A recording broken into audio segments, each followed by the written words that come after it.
¿Qué tal? ¿Cómo les va? Bienvenidos a otra clase de la Cátedra de Psicopatología. En la clase de hoy vamos a continuar trabajando sobre la estructura del fenómeno psicótico, es decir, que vamos a continuar sobre las elaboraciones de Jacques Lacan relativas a la psicosis. Para eso, los textos que vamos a trabajar hoy son, por un lado, un texto freudiano que Lacan recupera en el Seminario 3, que se titula La negación, es un texto de Freud del año 1925, y por otro lado, en articulación con este texto freudiano, algunos capítulos del Seminario 3 de Lacan, el capítulo 1, el capítulo 3, el capítulo 4, 6 y 10, y específicamente nos vamos a detener a examinar algunos apartados de esos capítulos que he mencionado.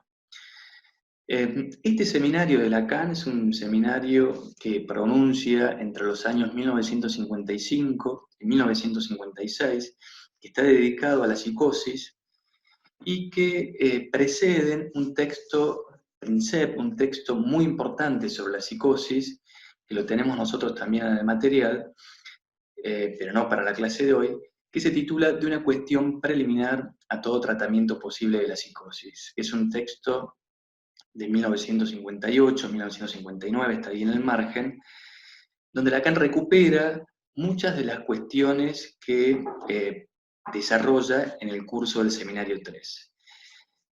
Como habíamos mencionado ya en más de una oportunidad, si bien Lacan retorna a Freud, es decir, recupera los desarrollos freudianos, ya que los post-freudianos habían como distorsionado muchas concepciones, muchas consideraciones o conceptualizaciones de Freud,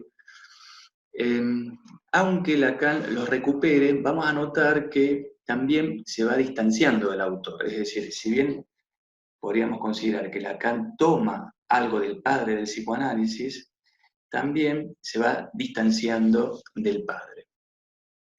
Y con esto, dicho esto, en todo caso, vamos a advertir que con respecto a las consideraciones freudianas sobre la psicosis, Lacan las va a recuperar, pero también se va a ir distanciando y va a ir desarrollando su propio argumento.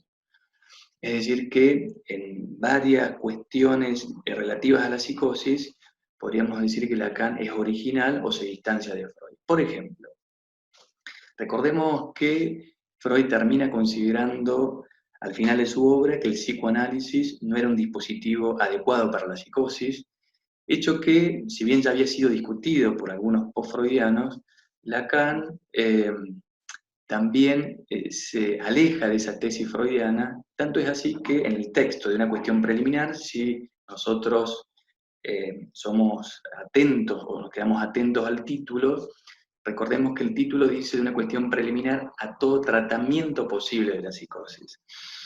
Esto indica que Lacan propone un tratamiento posible para la psicosis. Ya lo he dicho a esto, pero me importa enfatizarlo, es decir que en la actualidad esta es una discusión, podríamos decir que ya está saldada, o sea que el psicoanálisis es un dispositivo que recibe pacientes psicóticos, trabaja con pacientes psicóticos y produce efectos en esa posición subjetiva. Entonces, notemos ahí que ya Lacan tiene por lo menos un distanciamiento con respecto a Freud. Y también vamos a encontrar otras diferencias sobre la hipótesis que propone Lacan en esta época relativa a lo que podríamos denominar la causación de la psicosis, es decir, determinada como coyuntura significante, determinada estructura significante que sería propiciatoria para que se genere, podemos usar estos términos, ¿por qué no?, una psicosis, es decir, determinada condición del significante para que se produzca una psicosis. Entonces, en esta época, 1955, 1956, Lacan está trabajando ya con los registros, es decir, el aparato conceptual que tiene son sus tres registros, lo imaginario, lo simbólico y lo real, Y vamos a advertir que enfatiza en este momento teórico el registro de lo simbólico sobre lo imaginario y lo real. Es decir, no quiere decir esto que sea más importante el registro de lo simbólico que los otros, sino que la propuesta que está elaborando Lacan en este contexto enfatiza lo simbólico sobre los otros registros. Lo vamos a ir anotando ahora en el desarrollo de la clase, cuando trabajemos algunas categorías. Bueno, esto es una introducción, ahora vamos a pasar a trabajar los textos mencionados.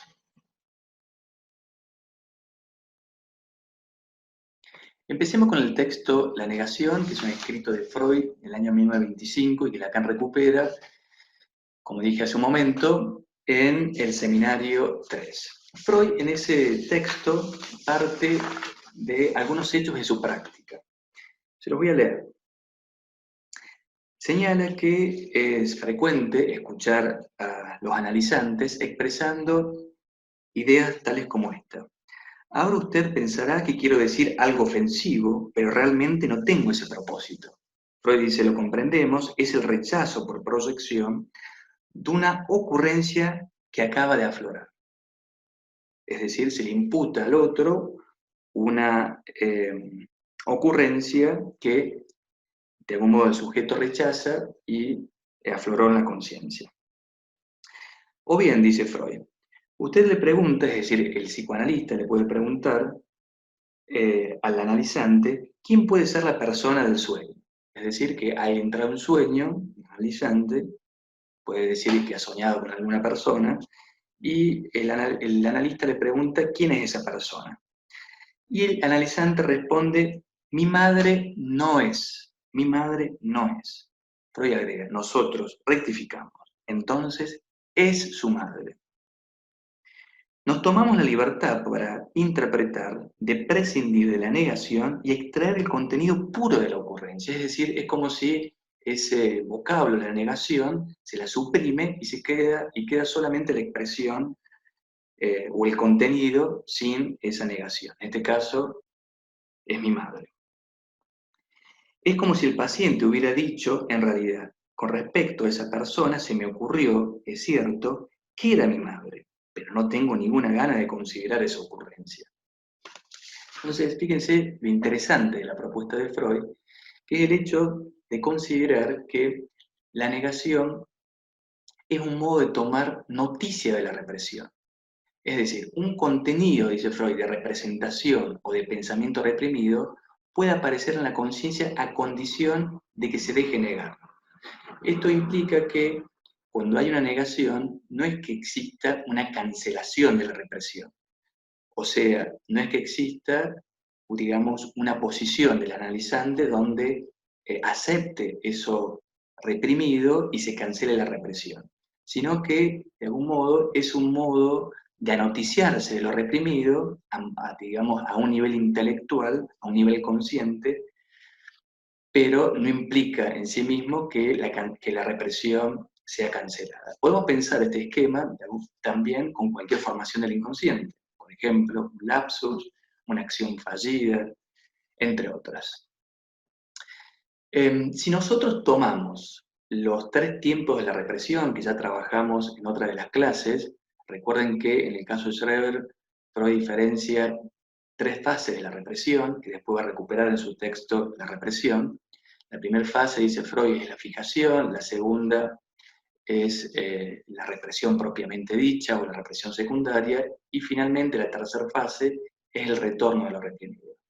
Nosotros podríamos considerar, según este esquema, que la negación se ubica en esta tercera fase, ¿no? Es una forma de tomar noticia de lo reprimido, es un modo de el retorno de lo reprimido. Miren, Freud al final del texto dice algo bien interesante y se lo voy a leer. Estoy en el último párrafo. Dice, armoniza muy bien con esta manera de concebir la negación el hecho de que en el análisis no se descubra ningún no que provenga de lo inconsciente. Es decir, que no hay la posibilidad de que el inconsciente acuñe esa expresión, un no. Retomo. Y que el reconocimiento de lo inconsciente por parte del yo se expresa en fórmula negativa. Es decir, que es el yo, de algún modo, el que toma reconocimiento del inconsciente, pero a condición de negar eso que ha retomado. Y agrega Freud, no hay mejor prueba de que se ha logrado descubrir lo inconsciente que esta frase del analizado pronunciada como reacción. No me parece, o no, nunca se me ha pasado por la cabeza. Por ejemplo, el analista hace una interpretación o una intervención y el analizante dice, no me parece, nunca se me ocurrió, nunca lo he pensado, etc. Pero dice, es un modo de tomar, en todo caso, conocimiento del inconsciente. Avancemos un poco más con este texto para pensar esta tesis de Freud vinculada a la negación. Ahora bien, uno podría decir que si existe la negación, de algún modo eso que se ha negado tiene que haber sido afirmado. Es decir, que para que algo sea negado, necesitamos como un tiempo lógico, no estoy hablando de tiempos cronológicos, sino como una lógica, que implica un precedente que eso que estamos negando se ha afirmado simbólicamente, ha tenido una inscripción. Y en relación a esto, Freud propone en este texto podríamos decir, una especie de mito vinculada a la génesis del juicio. Y dice lo siguiente, la función del juicio tiene dos decisiones que adoptar, atribuir o desatribuir una propiedad a una cosa y admitir o impugnar la existencia de una representación en la realidad. Es decir, que Freud está pensando sobre un mito sobre el origen del juicio producido a partir del interjuego de las pulsiones primarias. Y además, esto va a producir una distinción entre el afuera y el afuera y el adentro del aparato psíquico. Entonces, algo, dice Freud, puede ser admitido al aparato psíquico, incorporado al aparato psíquico, introyectado, originando el yo placer. Se introyecta lo bueno. Y lo que no se introyecta, es decir, lo que queda expulsado, lo que queda por fuera del aparato psíquico, va a constituir el afuera y va a ser en este tiempo idéntico a lo malo. La otra de las decisiones de la función del juicio ya no se trata, dice Freud, de si algo percibido, esto es, una cosa del mundo exterior, debe ser acogida o no en el interior del yo, como lo mencionaba recién, sino de si algo presente como representación dentro del yo puede ser reencontrado también en la percepción, en la realidad. Fíjense que son dos cosas distintas. De algún modo, esto segundo, nos permite distinguir, por ejemplo, los fenómenos psicóticos. Ya lo vamos a ir viendo ahora en el desarrollo de la clase. Entonces, lo no real, lo meramente representado, lo subjetivo, es solo interior. Lo otro, lo real, dice Freud, está presente también ahí afuera. Al comienzo de la clase había dicho de que Lacan recupera el texto La negación de Freud en el seminario 3. Vamos a notar que lo que hace Lacan es recuperar un comentario que había hecho un filósofo contemporáneo a él que se llamó Jean Hippolyte. Un comentario sobre el texto de La negación, ¿no? Jean Hippolyte fue un filósofo francés que concurría a los seminarios de Lacan, y en el contexto del seminario 1, este autor hace un comentario del texto La Verneinung de Freud o La negación. Ese texto, ese comentario lo podemos encontrar en los seminarios, en el seminario 1, y también en los escritos 1, bajo el título Introducción al comentario de Jean Hippolyte sobre la Verneinung de Freud. Y además hay otro texto vinculado al tema que se titula Respuesta al comentario de Jean Hippolyte sobre la Verneinung de Freud. Entonces, cuando ustedes lean el seminario 3, es importante que adviertan que Lacan está tomando principalmente el comentario que hace este autor del texto freudiano. ¿Qué dice Jean Hippolyte?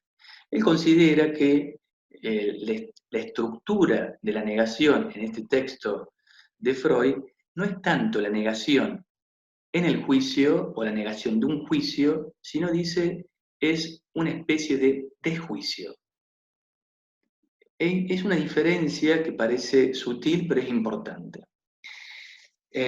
Vamos a intentar ilustrarla. Una cosa es que yo diga, tomar este libro no es azul, entonces ahí hay una negación en el juicio.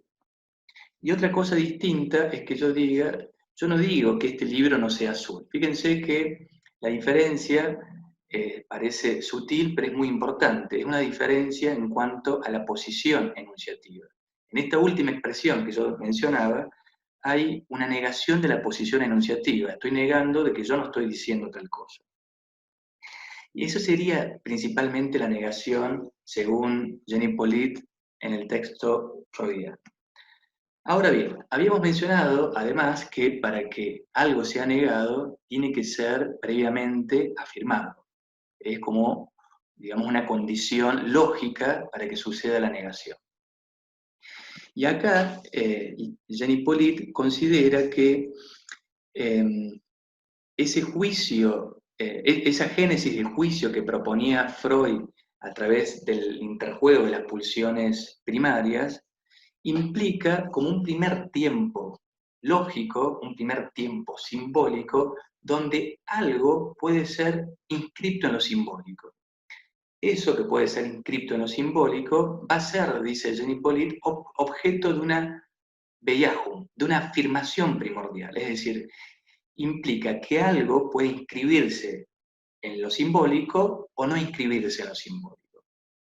Lo que se inscribe en lo simbólico, vuelvo a repetir esto, sería objeto de una afirmación primordial.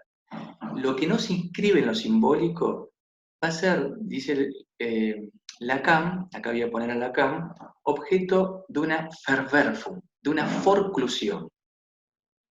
Entonces fíjense que tenemos como dos operaciones estructurales vinculadas a la inscripción o al rechazo de algún elemento simbólico. ¿Qué es la forclusión? La forclusión es un término que utiliza Lacan de algún modo que le permite traducir una expresión freudiana de origen alemán, que es Verwerfung, que es esta que está escrita aquí. ¿Cuál es la traducción del término forclusión? ¿Qué significa forclusión? Podemos encontrar principalmente dos grandes acepciones. Funciona por un lado como un verbo, es decir, forclusión en sentido figurativo es rechazar o exclusión. Entonces, en este caso podríamos pensar que cuando hay forclusión es que se ha rechazado o excluido algún elemento simbólico. Pero también tiene una acepción jurídica. En el campo del derecho significa el vencimiento de una facultad o derecho no ejercido en los plazos prescriptos. ¿Esto qué implica? Que si ese derecho no se ejerció en algún momento particular, no se puede reclamar luego, ya está forcluido. No es que luego podemos ejercerlo nuevamente y hacer uso de ese derecho. Entonces, fíjense, voy a pasar para la otra lámina. Acá. Ahora los voy a invitar a leer algunos parágrafos del seminario. Sería importante si ustedes recurran al seminario, si lo tienen ahí en mano, lo vamos trabajando juntos.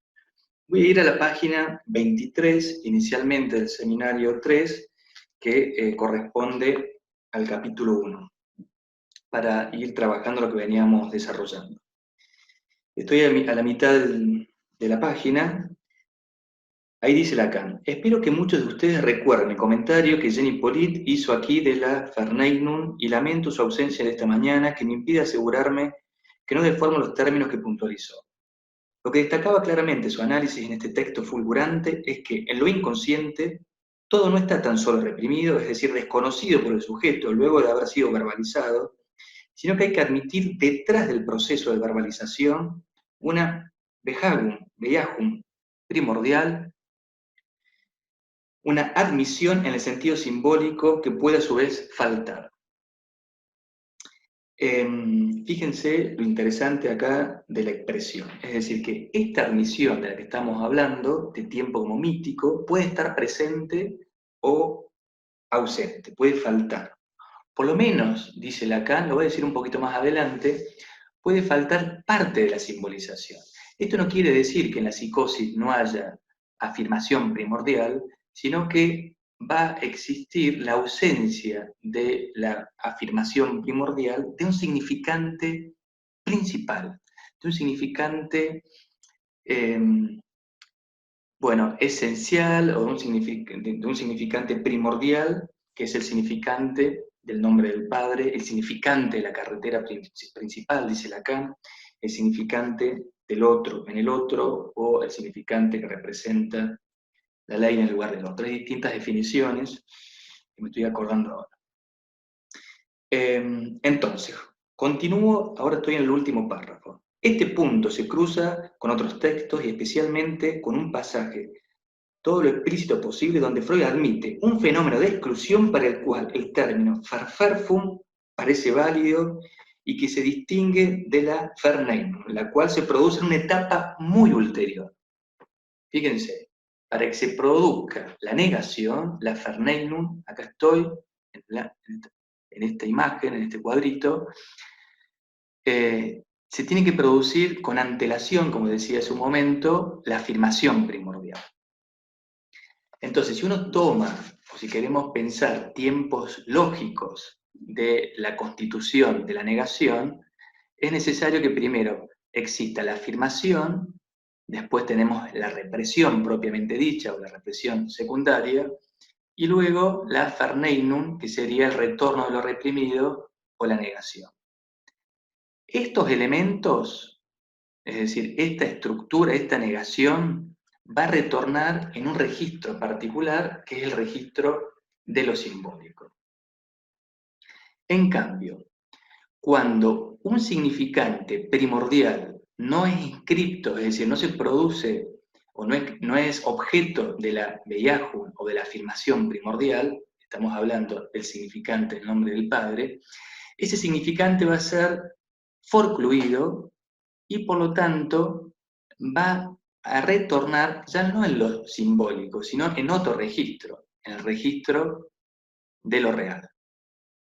Está mal ahí, real, ¿no? Sería real. Voy a corregir. El registro de lo real.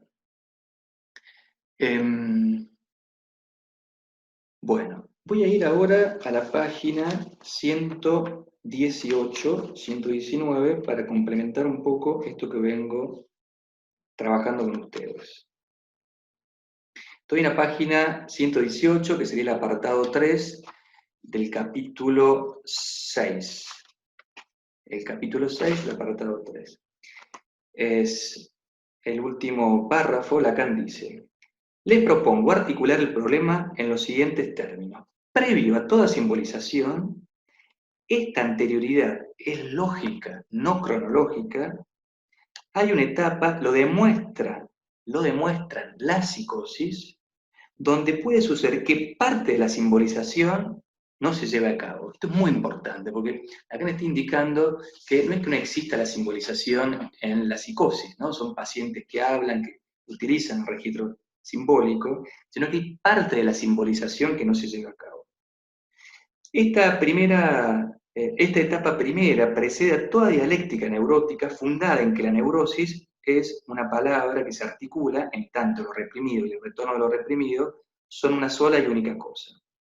Puede entonces suceder que algo primordial en lo tocante al ser del sujeto no entra en la simbolización y sea no reprimido sino rechazado. Esto no está demostrado, tampoco es una hipótesis, es una articulación del problema. ¿Sí? La primera etapa no es una etapa que tenga que ubicar en algún momento en la génesis.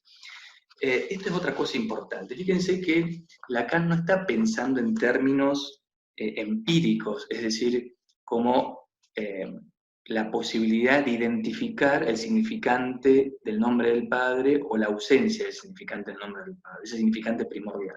Entonces no podríamos decir, acá está el significante, lo puedo medir, lo puedo cuantificar, lo puedo observar.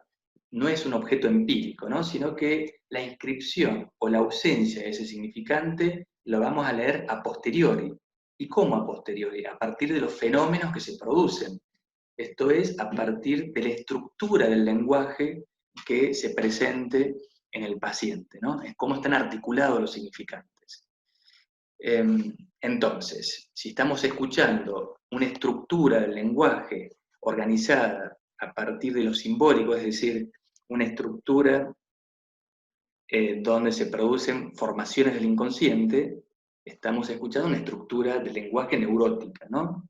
Ahora, si estamos escuchando una estructura del lenguaje donde esas formaciones no se producen, sino que aparecen otros fenómenos, como pueden ser los fenómenos psicóticos, por ejemplo, alucinaciones auditivas, visuales, delirios, neologismos, etc., estaríamos ahí con otra cadena significante, ¿no? Es decir, que eso no ha retornado en lo simbólico, sino que ha retornado en lo real.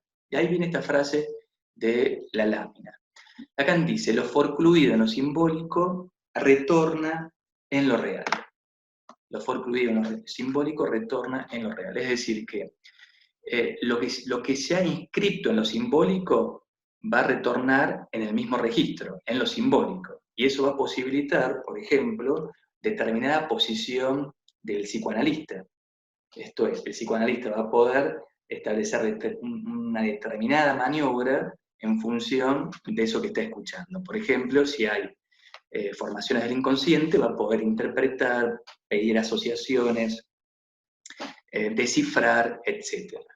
Ahora, si lo que está escuchando es una estructura del lenguaje donde aparecen fenómenos psicóticos, es decir, no hay una articulación de una cadena significante, sino que ha aparecido en lo real el fenómeno, entonces la posición del psicoanalista va a ser otra. No va a poder interpretar, no va a pedir asociaciones, etc.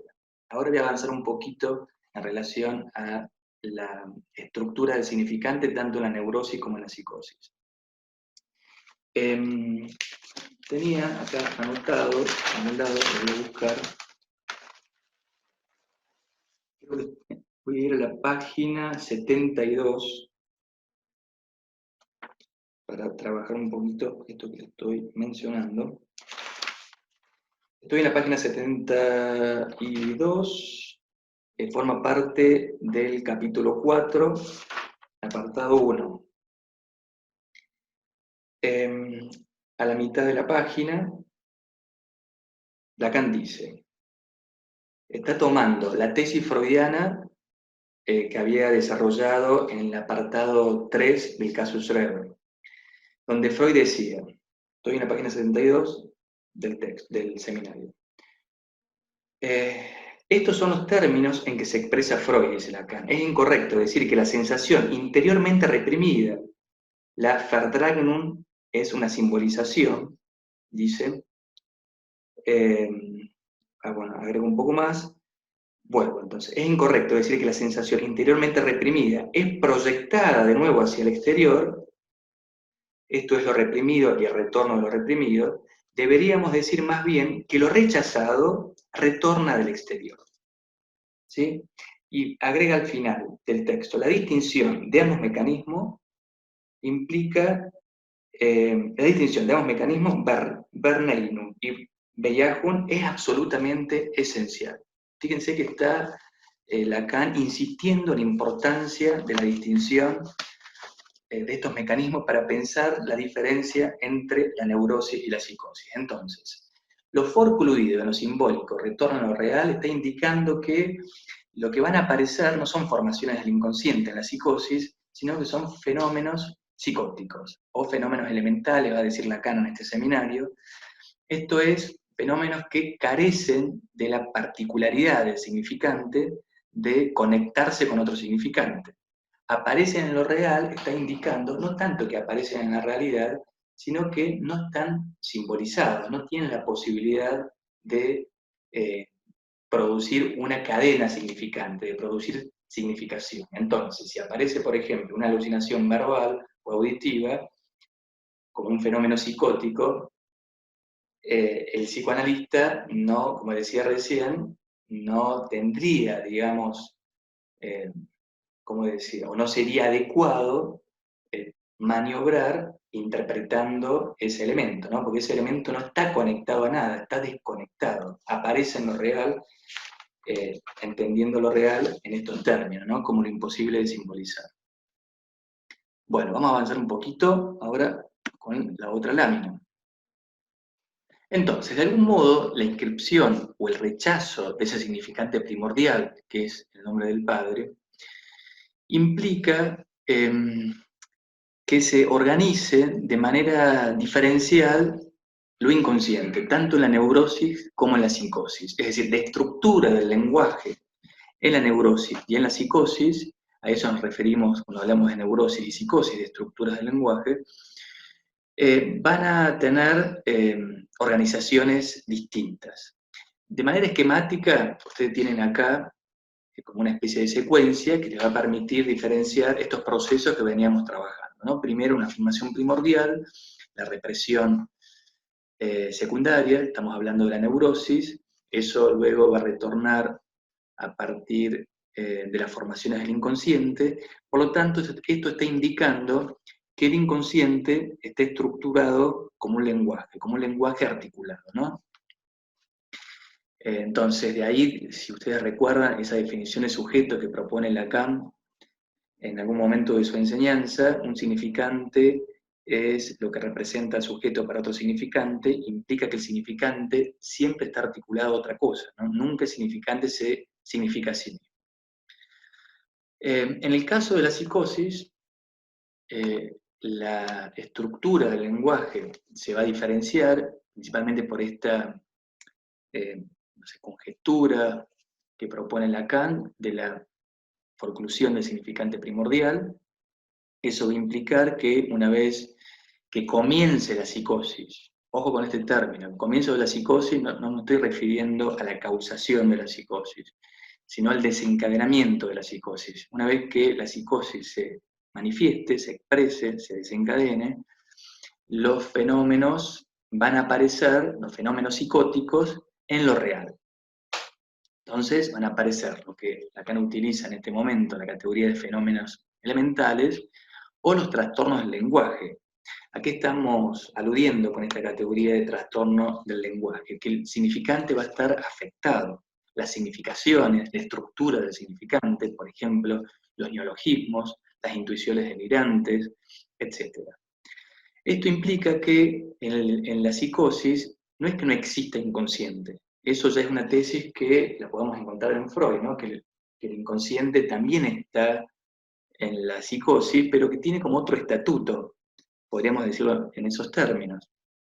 El inconsciente en la psicosis, dice Lacan, está a cielo abierto. El psicótico es mártir del inconsciente. Por lo tanto, el psicótico no se va a poder reconocer, por ejemplo, en esos fenómenos que aparecen en lo real, ¿no? Que están apareciendo en un registro distinto al registro de lo sintótico. Estos trastornos del lenguaje o los fenómenos elementales, si bien no son equivalentes los términos, pero en este seminario ustedes lo van a encontrar de algún modo con cierta analogía que lo está utilizando Lacan. Yo prefiero usar la noción de trastornos del lenguaje. Lacan va a aludir a que en la psicosis la estructura del significante se presenta como una cadena rota. Por ejemplo, como una alucinación. Y acá voy a ir al esquema L, voy a retomar la primera clase del seminario 3 de Lacan, estoy en la clase 1, vuelvo a esa clase, pero voy a ir a la página, a ver,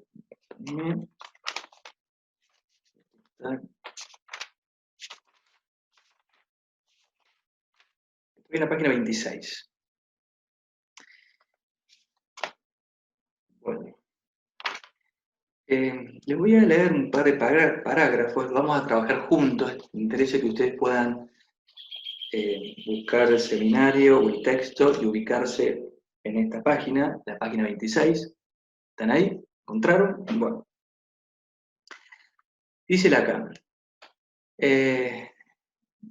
estoy en el segundo párrafo. Dice, nuestro esquema, les recuerdo, figura la interrupción de la palabra plena entre el sujeto y el otro, y sus desvíos por los dos yo, A y A' y sus relaciones imaginarias, ¿no? Está refiriéndose, voy a ver si encuentro el cursor acá, está refiriéndose a este circuito, ¿no? Al circuito del inconsciente y al registro o el circuito imaginario, la relación especular. Y agrega Lacan, aquí está indicada una triplicidad en el sujeto, la cual recubre el hecho de que el yo del sujeto es quien normalmente le habla al otro, y le habla del sujeto del ese en tercera persona, ¿no? Por ejemplo, cuando el analizante le habla al analista, perdón, el analizante le habla al analista, está diciendo algo más de lo que quiere decir. Entonces, hay en los enunciados ciertas enunciaciones. Por ejemplo, retomando el texto de la negación, cuando el paciente de Freud dice no es mi madre, ese puede ser el enunciado, pero hay como una enunciación, hay algo más que está dicho, ¿no? Esa negación está introduciendo algún elemento que estaba reprimido. Entonces, continúo. Aristóteles hacía notar que no hay que decir que el hombre piensa, sino que piensa con su alma. De igual manera, digo que el sujeto se habla con su yo. El sujeto se habla con su yo. Y agrega Lacan en el siguiente párrafo. Solo que en el sujeto normal tenemos que entenderlo, me parece acá, como el sujeto neurótico, si es que podríamos pensar en una normalidad de la neurosis, pero entiendo que está aludiendo a eso.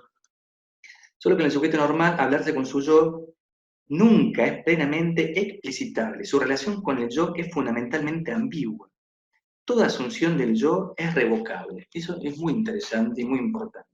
Fíjense que en la posición neurótica, el neurótico nunca está completamente, podríamos decir, identificado a esa imagen, ¿no? Es decir, que en todo caso es una imagen que puede ser revocable, que puede ser dialéctica. En el sujeto psicótico, en cambio, ciertos fenómenos elementales, y especialmente la alucinación, que es su forma más característica, acá Lacan sitúa la alucinación como la forma más característica de los fenómenos elementales, nos muestran al sujeto totalmente identificado a su yo con el que habla, o al yo totalmente asumido bajo el modo instrumental. Él habla de él, el sujeto, el ese, en los dos sentidos equívocos del término, la inicial S y el es alemán. Y agrega, esto es realmente lo que se presenta en el fenómeno de la alucinación verbal en el momento en que aparece en lo real, es decir, acompañada de ese sentimiento de realidad, que es la característica fundamental del fenómeno elemental. El sujeto literalmente habla con su yo y es como si un tercero, su doble, hablase y comentase su actividad. De algún modo lo que está indicando es que este circuito, ¿no? El que está acá en este esquema, es como si estuviera de algún modo cancelado en la psicosis, ¿no? Es como si esto estuviera rechazado, no reconocido, este lugar del otro. Hay un ejemplo que Lacan toma, que me parece muy importante que ustedes lo revisen, que es la famosa presentación que se titula Vengo del fiambrero, que la van a encontrar en el capítulo 4 del seminario 3, pero en el apartado número 2, y además es un caso que Lacan recupera en el texto de una cuestión preliminar a todo tratamiento posible de la psicosis. Van a encontrar algunos matices, algunas diferencias en lo que plantea en el seminario 3 de Lacan y cómo lo va trabajando en el texto de una cuestión preliminar. Pero sería interesante que ustedes lo puedan revisar, es un tema de mucho valor. Bueno, a ver, vamos a continuar. Entonces, para recapitular algunas cuestiones que me parece importante hacer como una especie de punto de capitón en este momento de la clase. Habíamos dicho que existe la posibilidad de que exista una coyuntura simbólica que propicie la inscripción o la forclusión de ese significante primordial, que es el significante del nombre del Padre, es decir, un significante que va a funcionar como una especie de autopista, ¿no? Como una carretera principal que va a organizar la estructura del inconsciente. Entonces, fíjense que lo que estamos indicando es que si se inscribe o no ese significante en el inconsciente, la estructura del significante va a organizarse de un modo diferencial, tanto en la neurosis como en la psicosis. Entonces, si ustedes recuerdan, nosotros ya venimos insistiendo que el significante para Lacan no se puede significar a sí mismo, sino que siempre se presenta de manera articulada. Es un elemento discreto y a su vez combinable, ¿no? Entonces, la posibilidad de que se produzcan significaciones va a implicar también la lógica de la articulación significante.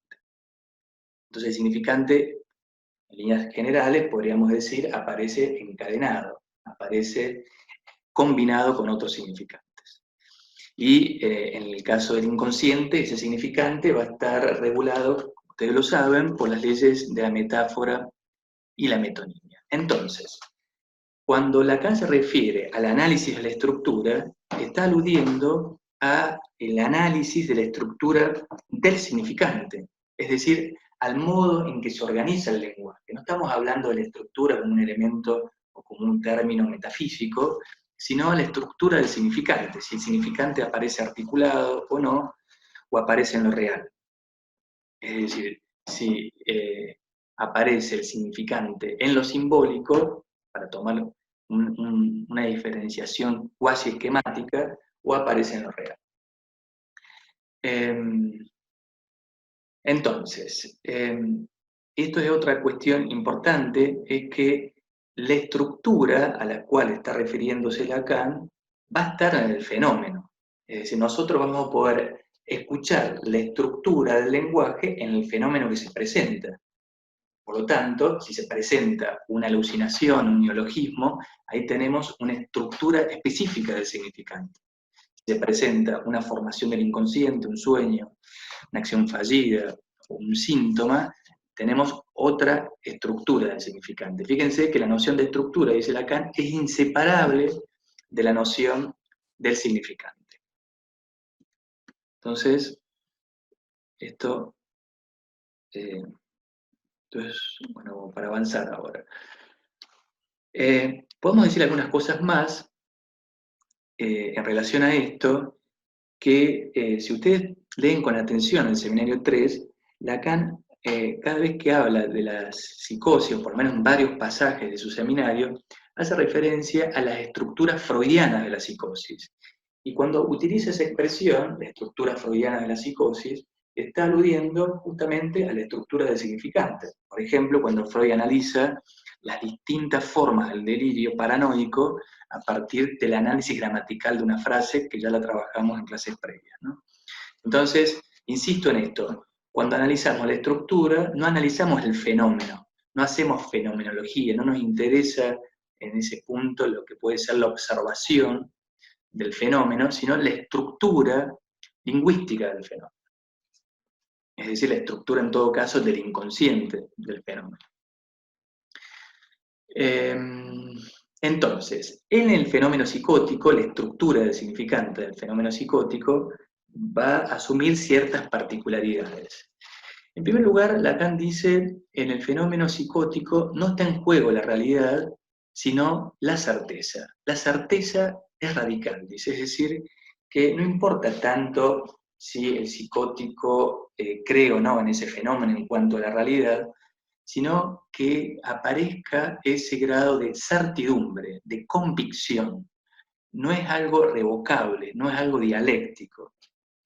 Lo voy a invitar a leer la página 110 del seminario 3, que corresponde al capítulo 6. Espero que la hayan encontrado, puedo esperar unos minutos.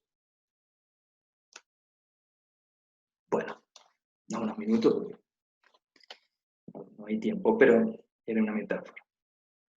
Fíjense, estoy en la página 110, tercer párrafo. Lacan dice lo siguiente. Está hablando de la alucinación en la psicosis. Inicialmente dice, antes habría que precisar esta creencia, pues a decir verdad, en la realidad de su alucinación el loco no cree. Atención, en la realidad de su alucinación el loco no cree. Y agrega un poco más adelante. Lo que está en juego no es la realidad. El sujeto admite, por todos los rodeos explicativos verdaderamente desarrollados que están a su alcance, que esos fenómenos son de un orden distinto a lo real. Sabe bien que su realidad no está asegurada. Sabe bien que su realidad no está asegurada. Incluso admite hasta cierto punto su irrealidad. Pero, a diferencia del sujeto normal, para quien la realidad está bien ubicada, el psicótico, él, dice Lacan, él tiene una certeza, que lo que está en juego, desde su alucinación hasta la interpretación, le concierne. En él no está en juego la realidad, sino la certeza, y más adelante dice, esta certeza es radical. Hay ahí un punto de fijación en cuanto a la certidumbre. Hay una convicción, ¿no? No es algo revocable, es algo, por lo contrario, completamente certero.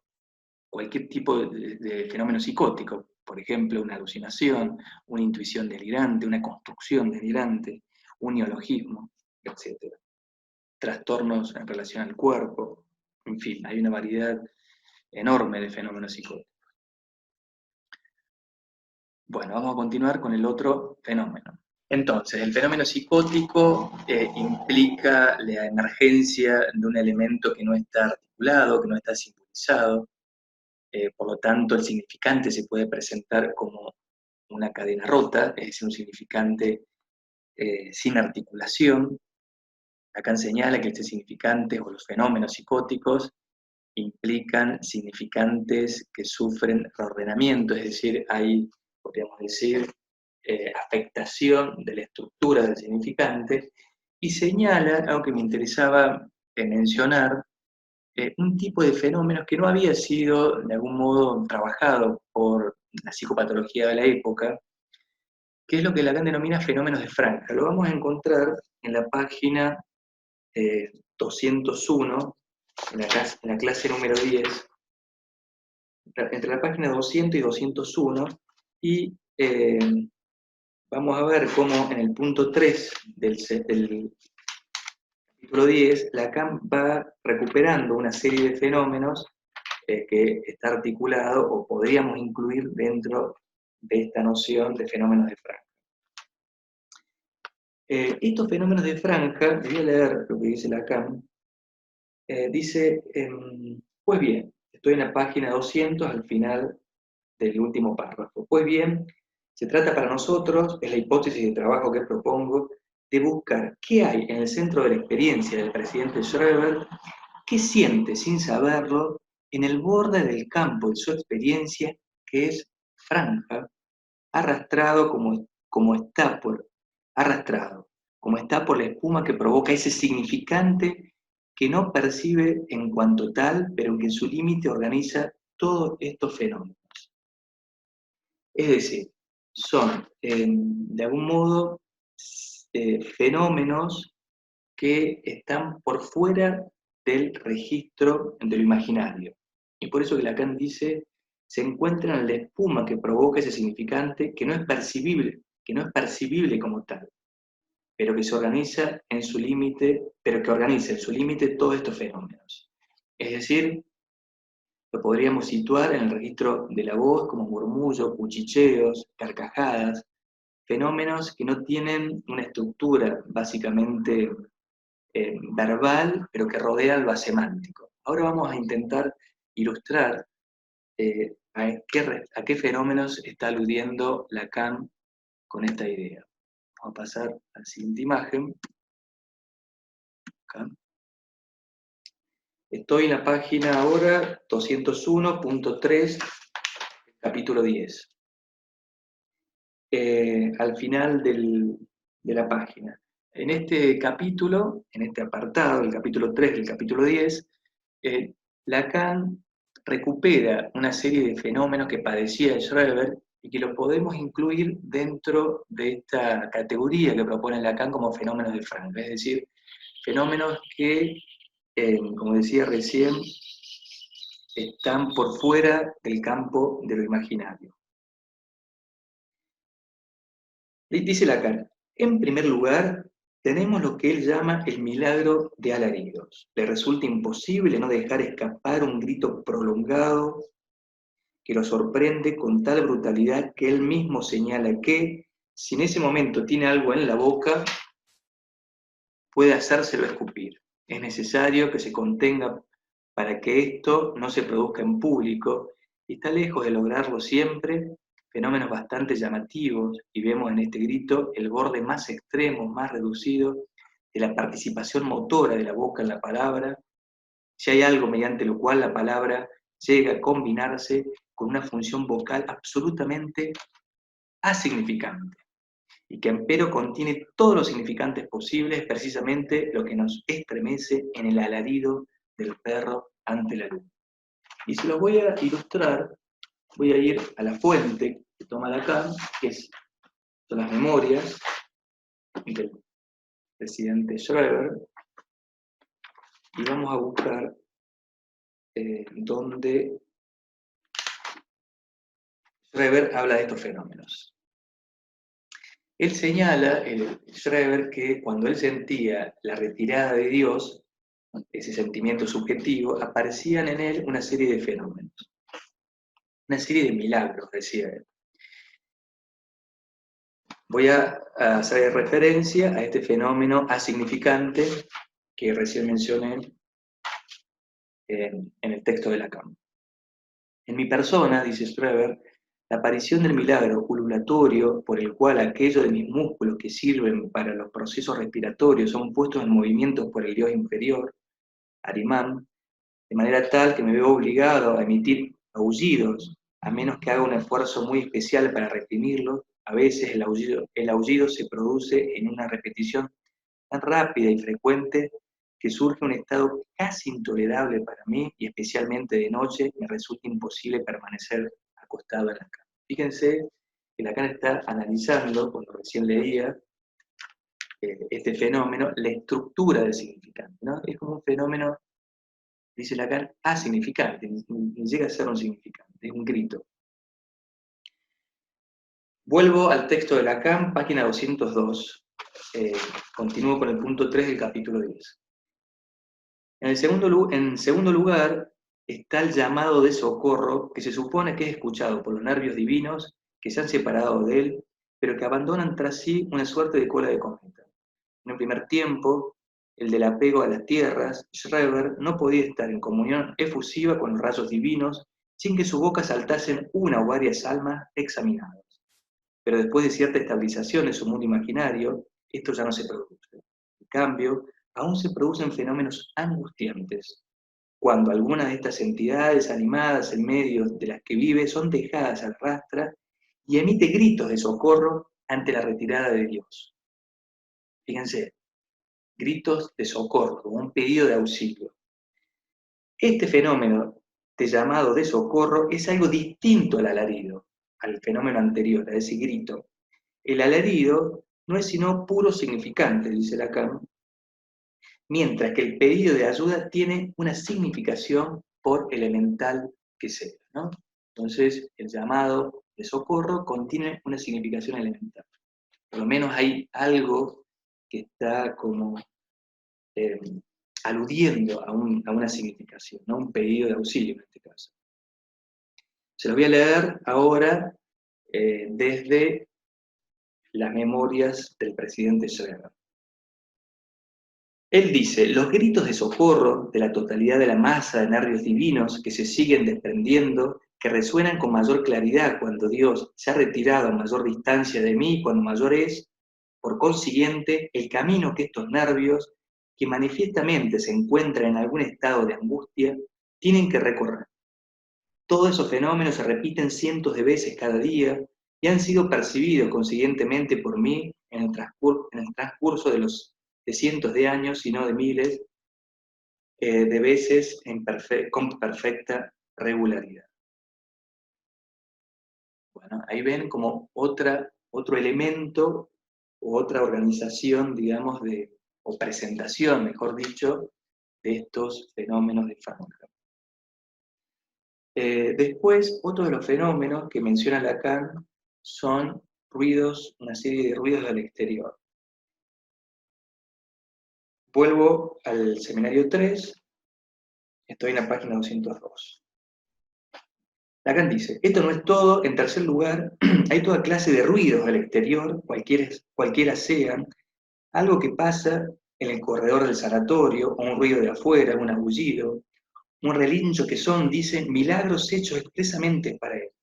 Siempre es algo que tiene un sentido humano. A ver cómo lo dice Lacan, como lo dice Schreber en el texto. Él menciona, ya en el capítulo 7, dice Schreber, he mencionado que cada palabra que se habla conmigo o en mi proximidad, que cualquier acción de un ser humano, por insignificante que sea, que vaya acompañada de cualquier ruido, por ejemplo, el abrir del pasador de mi corredor, el picaporte de una puerta de mi cuarto, la entrada en él de un enfermero, etc., lo siento junto como un golpe dado contra mi cabeza que me causa cierta sensación dolorosa. La sensación de dolor se periodiza como una torsión hacia atrás en mi cabeza, la cual, no bien Dios se retira a una distancia excesiva, suscita una sensación sumamente desagradable que puede estar unida a la sustracción de una parte de la sustancia ósea de la cubierta de mi cerebro, de mi cráneo. Entonces notemos que son fenómenos de borde. Cuando aparecen en el registro de la voz pueden ser murmullos, cuchicheos, carcajadas, fenómenos que están en el registro verbal, pero que ni siquiera alcanzan a tomar una estructura semántica, ¿no? Están al borde de lo asemántico. Cuando aparecen del lado del sujeto, pueden ser gritos, risas, etc., pero son fenómenos que se presentan o que se caracterizan por su ajenidad, ¿no? Por su exterioridad, donde ni siquiera el sujeto se siente agente de ese sonido, como puede ser un grito. Cuando se trata del registro de la mirada, pueden ser fenómenos del orden del brillo, la luminosidad, etc. Fíjense que son fenómenos que bordean las imágenes visuales, ni siquiera alcanzan a ser fenómenos donde se produzca una alucinación visual. Para finalizar la clase, quisiera detenerme en un apartado del seminario 3, que lo vamos a encontrar en el capítulo 6, en el apartado número 4, específicamente en la página 126. Ahí Lacan se interroga sobre el comienzo de la psicosis, pero no sobre el comienzo entendido en cuanto a la etiología de la psicosis, ¿no? Sino está aludiendo al desencadenamiento de la psicosis, digamos, a ese punto de inflexión en la existencia de una subjetividad que implica la posibilidad de que se manifieste la psicosis. Por ejemplo, podemos pensar, si quieren, en Schreber. Schreber hasta sus 51 años no, digamos, había presentado su psicosis, salvo algunos episodios hipocondríacos, etc. Pero bueno, hubo una coyuntura específica que precipitó al inicio o al comienzo de la psicosis. Entonces, en este apartado, en estos parágrafos, Lacan se pregunta algo, se los voy a leer. Dice, ¿qué es el comienzo de una psicosis? ¿Acaso una psicosis tiene prehistoria como una neurosis? ¿Hay una psicosis infantil? Y, por suerte, se responde esta pregunta. Así que no hace falta que nos rompamos la cabeza para descifrarlo, sino que lo vamos a encontrar en la letra del autor. Dice Lacan, todo aparenta indicar que la psicosis no tiene prehistoria. Lo único que se encuentra es que en condiciones especiales que deben precisarse, es decir, que todavía Lacan no había especificado cuáles son esas condiciones especiales, lo vamos a encontrar eso ya trabajado en el apartado 5 de una cuestión preliminar, cuando Lacan especifica las coyunturas del desencadenamiento de la psicosis. Pero bueno, vuelvo. Que en condiciones especiales que deben precisarse, algo aparece en el mundo exterior que no fue primitivamente simbolizado, y el sujeto se encuentra absolutamente inerme, incapaz de hacer funcionar la Verneinum con respecto al acontecimiento. Es decir, esto es bien importante porque Lacan lo que está presentando acá es, digamos, una hipótesis sobre el desencadenamiento de la psicosis que de algún modo nos permite distinguir lo que veníamos trabajando recién, el significante en lo real. Una cosa es el significante o el desencadenamiento del significante en lo real, eso sería el fenómeno psicótico, y otra cosa es el desencadenamiento de la psicosis, o si ustedes quieren, ¿por qué no?, el comienzo de la psicosis. Entonces, la neurosis tiene una prehistoria, tanto es así que Freud llegó a decir que la neurosis de un adulto es la neurosis infantil, ¿no? Esto indica que habría como una especie de continuidad entre la neurosis infantil y la neurosis que escuchamos de un adulto. En la psicosis esto no es así, lo que encontramos es un punto de inflexión en la historia del sujeto o del paciente o del analizante. Ese punto de inflexión implica de algún modo una imposibilidad a retornar a un estado anterior. Esto es un antes y es un después, a partir de ahí podríamos decir las cosas cambian, no hay la posibilidad de retorno, implica una especie de comienzo absoluto, ¿no? Ahí comienza la psicosis. En Schreber, entonces, determinadas condiciones de su historia y de su coyuntura significante particular precipitaron, bueno, el desencadenamiento de su psicosis. Y eso lo podemos trasladar también a otros casos, ¿no? Por eso es muy importante, a la hora de escuchar un paciente psicótico, tratar de delimitar cuáles fueron las coyunturas significantes que precipitaron el comienzo de la psicosis. Bueno, esto me parece suficiente ya por hoy. Espero que les haya servido la clase. Ustedes pueden revisar los textos. Me interesa mucho que puedan acompañar esta clase con la lectura en profundidad del material obligatorio que tienen que trabajar. Y será hasta la próxima. Adiós.